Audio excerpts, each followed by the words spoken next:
네, 이번 시간에는 골다공증의 정의와 치료에 대해서 아주 간략하게 이야기를 해보겠습니다.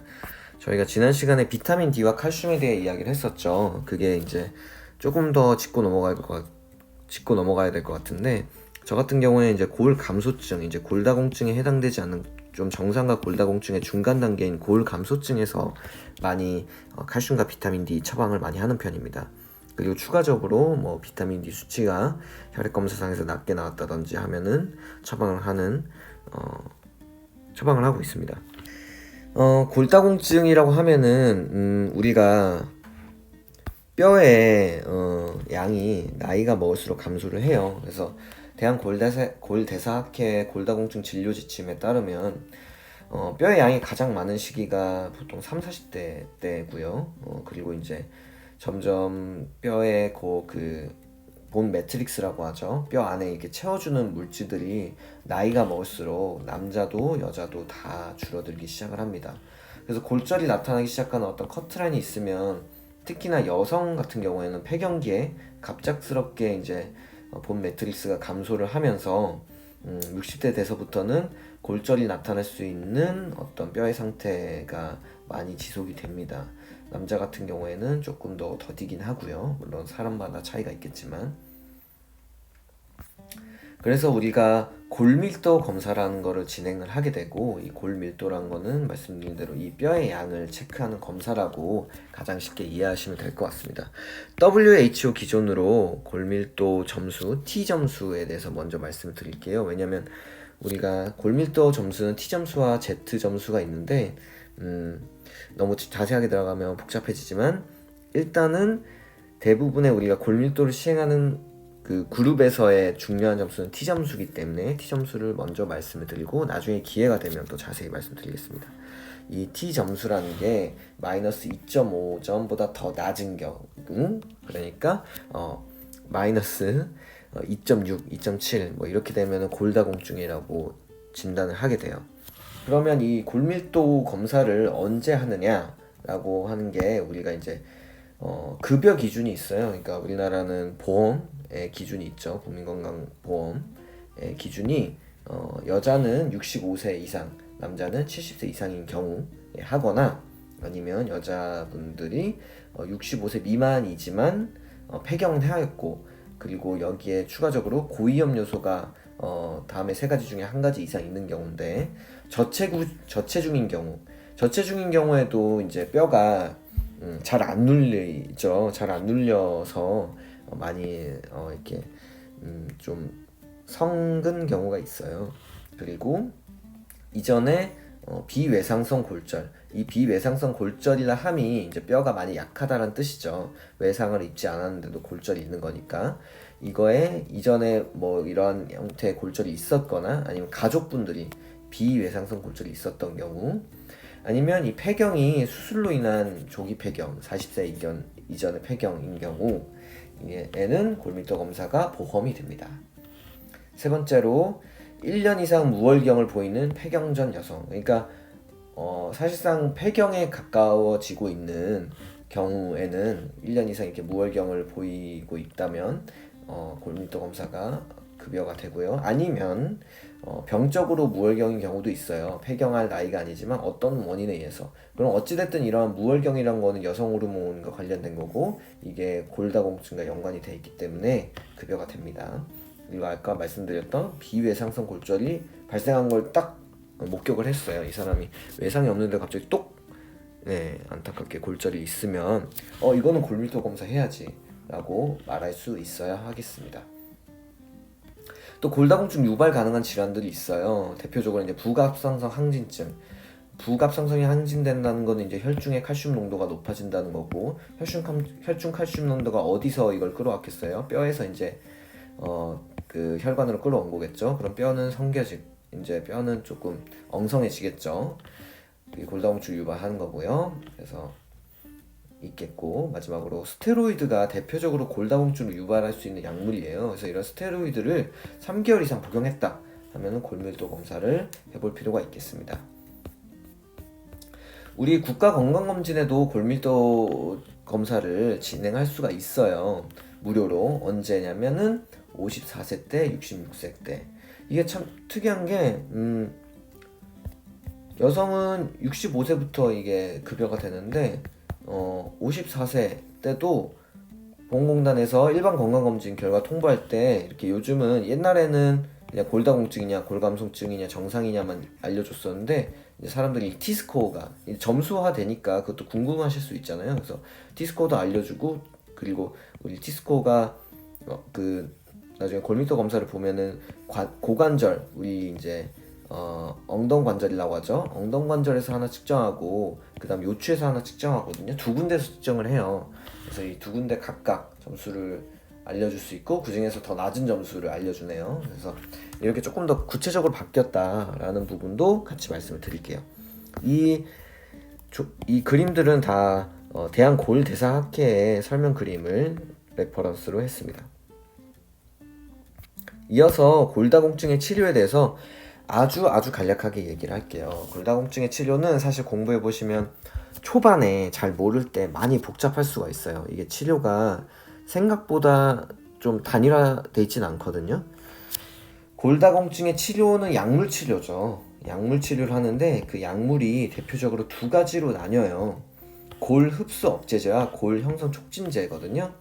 골 흡수 억제제라고 하면은 무슨 뜻이냐면 뼈에서 우리가 칼슘을 끌어오거든요. 피로. 그래서 혈중 칼슘 농도를 올리기 위해서 이때 작용하는 게 그 파골세포라고 해서 이 뼈를 부셔서 이 뼈에 있는 칼슘을 끌어오는 작용을 하는 게 있어요. 이런 게 이제 파골세포가 하는 역할인데 이 파골세포의 역할을 줄여주는 거예요. 그러니까 우리 그 뼈가 파괴되고 합성되고를 이렇게 반복하는데 그 중에서 이제 파괴된 역할을 좀 줄여줘서 이제 골다공증을 낮추는 거죠. 대표적으로 네 가지가 있는데 첫 번째 이 BP라고 써놓은 게 비스포스포네이트예요. 가장 대표적인 골다공증 약제죠. 이 비스포스포네이트 제제, 우리가 골다공증 약 하면 제일 먼저 떠오르는 거, 이 제제가 있고 그리고 이제 50, 60대 여성이라든지 폐경기에 가까운 여성들한테는 우리가 이 선택적 에스트로겐 재흡수 억제제를 써볼 수가 있어요. 이거는 우리가 폐경기에 사용하는 많은 약물 중에 하나예요. 유방암 환자한테도 쓰는 약이기도 하고 폐경기에 듣는 약제 중에 하나인데 이게 그 골다공증 치료제로도 쓸 수 있습니다. 다음으로 이제 프롤리아라는 상품명을 가진 데노수맙이라고 해서 마비 붙으면 이게 모노클로널 안티바디 제제죠. 이 약을 쓸 수가 있고 어디를 안티바디 하냐면 랑크라고 해서 파골세포에 작용하는 어떤 과정 중에 하나라고 보시면 되세요. 여기를 막아줘서 골 흡수를 억제시키는 약이 있습니다. 그리고 마지막으로 칼시토닌. 칼시토닌은 우리가 갑상선, 부갑상선 여기서 얘기하는 그 칼슘 대사에 작용하는 호르몬 제제 중에 하나죠. 그래서 그 중에서 이제 골 흡수를 억제하는 그 제제 중에 하나예요. 그래서 이 네 가지 약물이 있다는 거. 그 다음에 이제 골 형성 촉진제도 있습니다. 골 형성 촉진제는 오스테오블라스트에 작용하는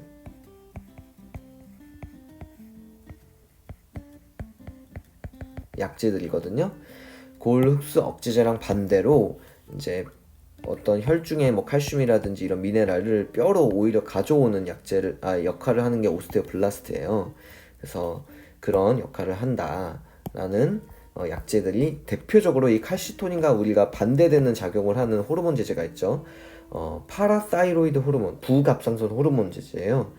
이게 있고 또 한 가지는 로모소주맙이라고 해서 아까 데노주마비 위에 있었던 것처럼 이것도 모노클로널 안티바디 제제고 이거는 스클레로스틴이라는 어떤 과정 중에 하나를 억제를 하는데 사실 이 로모소주맙은 골 흡수 억제 효과도 있어요. 골 형성 촉진 효과랑 같이. 그래서 사실상 두 가지 이중 효과를 가지고 있는 약제이긴 합니다. 자, 그래서 이 약제들을 그러면 이렇게 많은 약제들을 어떤 식으로 나눠서 쓰느냐에 대해서 가장 간단하게 분리를 해볼게요. 간단하다고 하지만 사실은 가이드라인 그대로 쓰긴 했고, 그래서 최대한 그 케이스 바이 케이스로 할 수 있게 분리를 해놨습니다. 우선은 골다공증에 있어서 약물 사용은 고위험군과 골다공증 고위험군과 초고위험군 이 두 가지 경우에 있어서 약제를 사용을 합니다. 고위험군이라고 하면은 척추라든지 고관절에 골절 과거력이 있는 경우이고요. 아니면은 우리가 이제 골다공증이라고 진단을 하는 이 골밀도 수치가 T스코어가 2.5 미만인 경우, 아니면은 이제 우리가 여기서는 마저 다루지 못하겠지만 그 골절 위험도를 계산을 할 수가 있어요. 그래서 그 골절 위험도가 뭐 높은 경우, 우선 이렇게만 이야기를 하죠. 이러한 고위험군인 경우에는 쓰는 약제가 다음과 같이 정해져 있습니다. 나중에 초고위험군과 비교해서 말씀드릴 건데요. 고위험군에서 쓰는 약제의 특징은 죄다 골 흡수 억제제라는 거예요. 골 흡수 억제제 중에 데노주맙은 아까 말씀드린 대로 모노클로널 안티바디 제제죠. 프롤리아 이걸 쓰거나, 아니면 드로네이트라고 그 말미에 달린 게 비스포스포네이트 제제입니다. 그래서 1차적으로 데노주맙이나 알렌드로네이트, 리제드로네이트, 저는 이거를 엘리제라고 외웠어요. 엘리제. 이 약제들을 우선적으로 씁니다. 이 약제들을 쓸 수 없는 경우에 대체 약제로서 또 한 가지 뭐 이반드로네이트라는 다른 비스포스포네이트를 쓰거나, 아니면 아까 말씀드린 선택적 에스트로겐 제흡수 억제제, 조절제를 쓸 수 있습니다. 그리고 고위험군에서는 당연히 매년 골밀도 검사를 진행을 해야겠죠. 그래서 이렇게 진행을 했을 때 약제를 먹어보고 이제 1년 뒤에 검사를 해보는 거예요. 1년 뒤에 이제 효과가 있는 거죠. 약효가 있다면은, 중요한 거는 비스포스포네이트 제제는 이거를 오래 복용할 수가 없어요. 유명한 이제 그 부작용이 있죠. 그 턱뼈 괴사 부작용이 있어요. ONJ라고 하는데, 그거 말고도 뭐 여러 가지 부작용이 있고요. 그래서 이 그 비스포스포네이트 제제는 특이하게 약제 휴지기를 꼭 가집니다. 약제를 쉬는 기간이에요. 영어로는 드러그 홀리데이라고 하고요. 가지는데 경구 약제제 같은 경우에는 5년 복용하고 나서 휴약기를 가지고요. 그리고 주사제제가 있어요. 졸레드로네이트가 대표적인데 이거는 3년. 경구는 5년, 주사제제는 3년을 복용하고 휴약기를 가집니다. 뭐 휴약기 동안은 당연히 뭐 1년 간격으로 골밀도를 체크하겠죠. 이 외에 말씀드렸던 다른 뭐 데노주맙이라든지 다른 약제들은 휴약기가 없어요. 그래서 이 휴약기를 가지면서 평가를 하는데, 골밀도 수치를 평가를 하거나 아니면 골절이 발생하거나 해서 뭔가 다시 조금 골다공증이 심해지는 것 같다 하면 치료를 재개를 하는 거죠. 그런데 이러한 그 고위험군에서 1차적으로 쓴 약제들을 썼는데 골밀도가 오히려 감소하거나 골절이 바로 발생을 했다면 2차성 골다공증 원인, 아까 뭐 있었죠? 뭐 부갑성선 기능 항진증이라든지 아니면 뭐 스테로이드를 먹고 있다든지 다른 원인들을 재평가를 하고 기존에 먹고 있던 약제들을 바꿔줘야겠죠. 먹는 고흡수 억제제, 대표적으로 아까 엘리제 중에 또 쟤는 졸레드로네이트는 또 주사제제예요. 그래서 그런 걸 먹고 있었다면 주사 골흡수 억제제로 바꿔주고, 주사 골흡수 억제제를 먹고 있었다면 이제 여기서 처음 등장하는데 골 형성 촉진제로 바꿔주는 거예요. 골 형성 촉진제 아까 뭐가 있었죠? 두 가지가 대표적인데, 파라사이로이드 호르몬 제제, 나중에 무슨 테리파라타이드, 이렇게 파라타이드라고 붙을 거예요. 그 제제를 먹거나, 아니면 로모소주맙, 듀얼 이펙트를 가지고 있는 그 약으로 바꿔줘야 됩니다. 고위험군인 경우엔 결론적으로 처음에는 골 형성 촉진제가 아니라 골 흡수 억제제만 사용을 해보고, 상황에 따라서 이제 안 좋아질 경우에는 골 형성 촉진제로 넘어가기도 한다 라고 정리할 수 있겠고요. 초고위험군으로 분류되는 경우는 어떤 경우냐면, 일단 기본적으로 BMD는 무조건 마이너스 2.5 미만이어야 돼요. T스코어가. 거기에 스파인 프랙처가 멀티플하게 있는 경우, 그러니까 초고위험군이라고 보시면 될 것 같습니다. 즉 골절에 어떤 과거력이 있으면서 최근 과거력이겠죠. 조금 비교적. 그리고 BMD 스코어가 마이너스 2.5 미만인 경우에 쓸 수 있는 약제는 4가지 선택 조건이 있어요. 4가지 옵션이 있는데 그 중에 위에 있는 졸레드로네이트나 데노주맙은 아까 여기서도 그냥 고위험군에서도 봤던 약제들이죠. 일단은 골 흡수 억제제에 포함이 되고요. 그리고 밑에 로모소주맙이라든지 테리파라타이드, 아발로파라타이드 이 약제들은 골 형성 촉진제예요. 그래서 이 4가지 옵션이 있습니다. 이 4가지 중에 선택해서 하시면 되세요. 각각의 선택 요건은 뭐 따로 정해져 있진 않은데 조금 더 자세히 들어가서 말씀드리면 각각의 약제를 쓸 수 있는 경우가 있고 없는 경우가 있어요.